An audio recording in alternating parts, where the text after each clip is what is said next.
And we already, of course, we already know my wife would go in there. She would tear that place up if she went in there. They had drag queens reading to kids. I'm sorry, but she would tear that place apart. All right, everybody, thanks for joining in on the conversation. This is James from the I'm Free Project. Subscribe, share, like this video. I want to thank everyone who has joined in on the conversations and subscribe to the I'm Free Project. So let's get into this story right here, and this is a good one, and I'm so excited to see this one and read this one. So now, what am I talking about? I'm talking about the Ohio Library cancels the LGBT teen event after state GOP leader speaks out. So now, this story right here, this is one of those where you have to look at the leadership in that particular state and say, kudos to you. Because this GOP leader saw what was happening and he said, nope, not on my watch. You're not gonna be teaching our young boys how to dress up like girls using state money to do so. All right, so let's get into the story.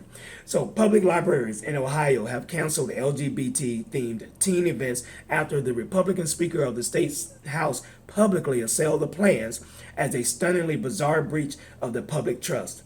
Next week, Emerson R. Miller Library in Newark was slated to hold Galaxy of Diversity, a LGBTQ teen event, while the Delaware County District Library would host a Drag 101 class led by former Miss Gay Ohio America and local drag queen Selena T. West.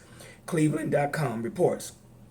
Organizers billed the former as an arts and crafts project and safe sex education program with an optional makeup tutorial. Who does that? Who? How do how do you even fix yourself up for teenagers to have and see now you're gonna bill it as an arts and crafts and then you put in a safer sex education program, probably funded. I don't know for sure. There's probably some Planned Parenthood money behind it, with an optional makeup tutorial. West claims that the purpose of the Drag 101 class is to show that drag is for everyone. No, it's not. Drag is not for everyone.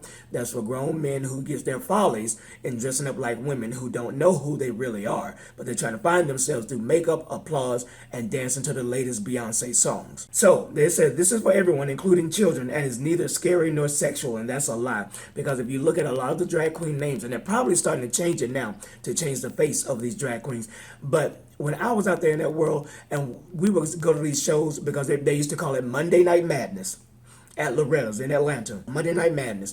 Many of those names, and then there was one at the white gay clubs. Many of them were the names had a sexual overtones to them.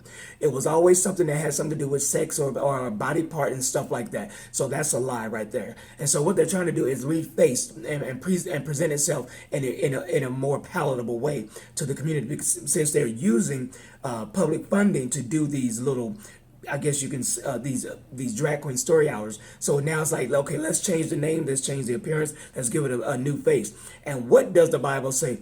Satan presents himself as an angel of light. So you can best believe that Satan's going to change his face in order to present this to your children. They claim that this is for children and is neither scary nor sexual.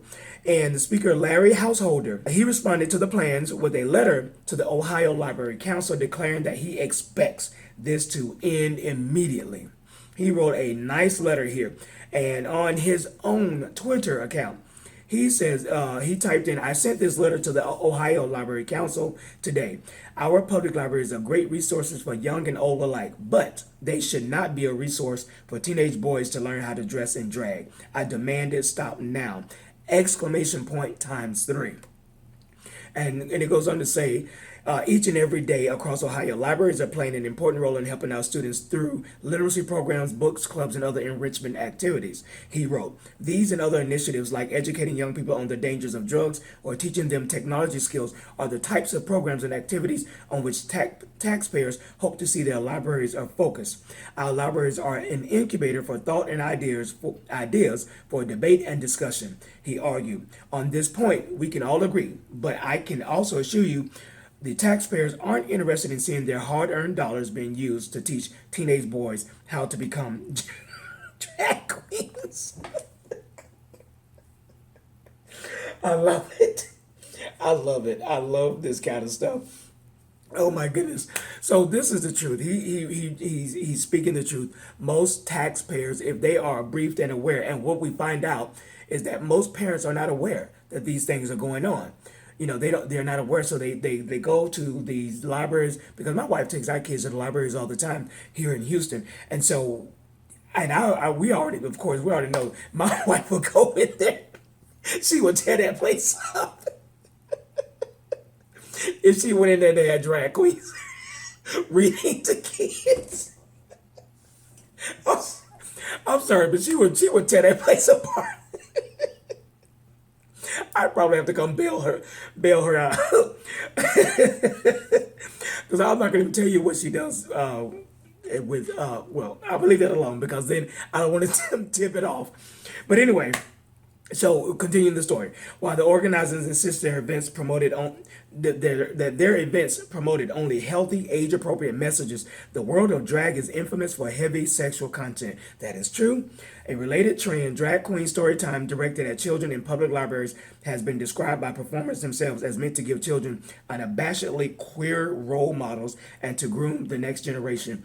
Yes, so there was a video out there of a young man who's a part of this, who admittedly that admits that this is about grooming the next generation. So why would the LGBTQ community be so adamant about queering and grooming the next generation? You have to ask yourself that question. Why is the enemy going after the next generation of young people? Why is that? What doors are being opened? How are your children being affected by all this? How is the next generation going to lean?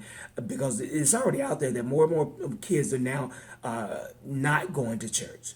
More and more people, once they come from out under their parents' households, they're not going to church. They're becoming more agnostic than they are Bible believing. It's like, oh, whatever, love is love. People can do whatever they want to do and all that, and not accepting the fact that there are rights and wrongs, that there are more rights and there are more wrongs. Just like there's up and there's down. There's gravity that exists, and you can try to deny it, but it exists all day. So I wanted to bring that story to you. But yeah, so kudos to Mr. Larry Householder of Ohio. He has done a great thing in protecting the children of Ohio by not allowing the drag queen story hours or these drag queen 101s to go on and in his libraries there. All right, so this is James from Now Free Project. Remember, Jesus Christ is Lord. Peace.